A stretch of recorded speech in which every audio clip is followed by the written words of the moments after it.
Friends, welcome to my channel. आज मैं आपको अपने साथ हुई एक ऐसी घटना बताने जा रही हूँ जिसे मैं कभी नहीं भूल सकती। ये बात आज से 3-4 साल पुरानी है। उस वक्त मैंने और मेरे हस्बैंड ने न्यू रेंटेड अपार्टमेंट लेने के लिए सोचा, क्योंकि मेरी सिस्टर इन लॉ पंजाब से दिल्ली आ रही थी हमारे साथ रहने के लिए, जॉब करने के लिए। तो हम बहुत एक्साइटेड थे कि खास करके मैं बहुत ज़्यादा एक्साइटेड थी। तो हम सब रूम शिफ्टिंग की तैयारी में लगे, मैं और मेरे हस्बैंड, और मैं बहुत ज़्यादा खुश थी क्योंकि हमने जो अपार्टमेंट देखा था वो वैसा ही अपार्टमेंट, सनलाइट थी उसमें, एयरी था और बहुत बड़ी बैल्कनी थी उसमें। मैं बहुत हैप्पी थी शिफ्ट करके। जब हमने शिफ्ट किया उसके 5-6 दिन बाद मैंने अपनी सिस्टर इन लॉ को पंजाब से दिल्ली बुला लिया। मैं बहुत हैप्पी थी क्योंकि उसकी और मेरी एज बिल्कुल सेम थी, मतलब हम दोनों के बीच में 5 to 6 मंथ्स का ही गैप होगा। तो सब कुछ बढ़िया चल रहा था। वो अपनी जॉब सर्च कर रही थी, जॉब ढूंढ रही थी, और मैं और मेरे हस्बैंड ऑलरेडी जॉब कर रहे थे। तो जब हम आते थे तो वो हमारा वेट करती थी, हमारे लिए अच्छा कुछ बना के रखती थी। सब कुछ बहुत बढ़िया था। बट 1-1.5 महीने बाद वो थोड़ा परेशान रहने लगी। मुझे लगा शायद जॉब की टेंशन होगी, या फिर वो बहुत ज़्यादा पूजा पाठ करने लगी। लाइक मॉर्निंग में पूजा करते तो हम भी थे, बट वो बहुत ज़्यादा देर तक करने लगी। इवनिंग में पूजा करती थी। और जब मैं और मेरे हस्बैंड क्या करते थे, खुद की जॉब से होके मुझे लेके फिर हम घर जाते थे साथ में। तो जब भी हम घर जाते थे हमें वो हमेशा स्टेयर्स पे बैठी हुई मिलती थी, हमारा वेट करते हुए। तो मेरे को समझ नहीं आया कि ऐसा क्यों हो रहा है, बट मेरे को लगा ठीक है, हमारा वेट कर रही है तो पूरे दिन बोर होती है। बट मैंने देखा उसका धीरे धीरे पूजा बहुत बढ़ने लगी। फिर आई वो रात, मैं और मेरे हस्बैंड, मतलब मैं साथ को अभी भी बोलने से डर रही हूँ। मैं और मेरे हस्बैंड आपस में बात कर रहे थे। रात का टाइम था, हम सब ने डिनर कर लिया था। मेरी सिस्टर इन लॉ अपने रूम में थी, मैं अपने रूम में थी। तो मैं अपने हस्बैंड से ऐसी बात कर रही थी कि मुझे फील हुआ कि मेरी सिस्टर इन लॉ के रूम में कोई खुसफुसाहट की आवाज़ आ रही है। और मैं इतना ज़्यादा मेरे को फील हुआ, मतलब एक होता ना कि 100% श्योर हो, बट आपको फिर भी कंफ्यूजन हो रही है। तो मैंने अपने हस्बैंड से बोला कि देखना, सिस्टर के रूम से बात कर, किसी की खुसफुसाहट की आवाज़ आ रही है। तो उसने बोला नहीं, तेरा वहम है, ऐसा कुछ भी नहीं है। बट मेरी फिर इतनी ज़्यादा, कहते हैं ना सिक्स सेंस, मेरी इतनी ज़्यादा स्ट्रॉन्ग फीलिंग थी कि मैं आपको वो फीलिंग नहीं बता सकती। मतलब मेरा दिल डर रहा था उस आवाज़ से।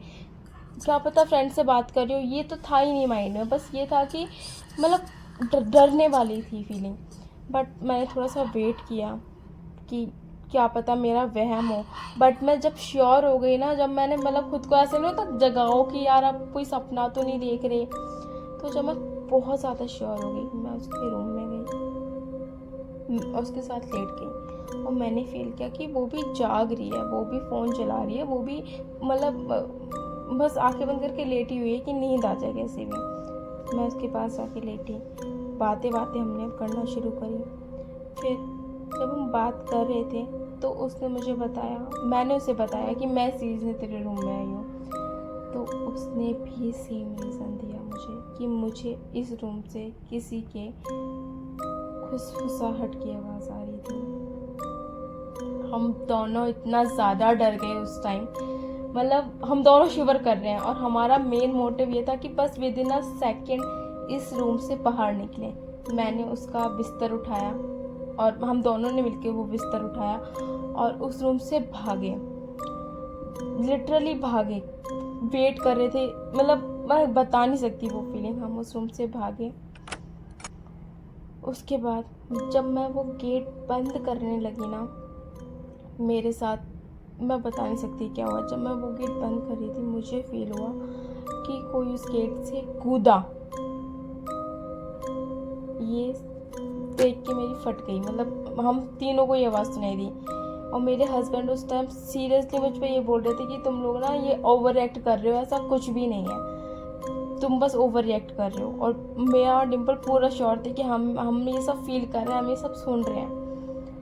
अब मैंने उसका बिस्तर अपने साइड में लगा दिया और हम तीनों जाग रहे हैं, हम तीनों को ही नींद नहीं आ रही उस टाइम। और मेरे हस्बैंड बस ये बोल रहे, तुम ओवर रिएक्ट कर रहे हो, तुम ओवर रिएक्ट कर रहे हो, पागल हो, सो जाओ, सुबह ऑफिस जाना है, लेट कर रहे हो। फिर मैं और डिम्पल ऐसी बात कर रहे थे तो क्या हुआ, उसके बाद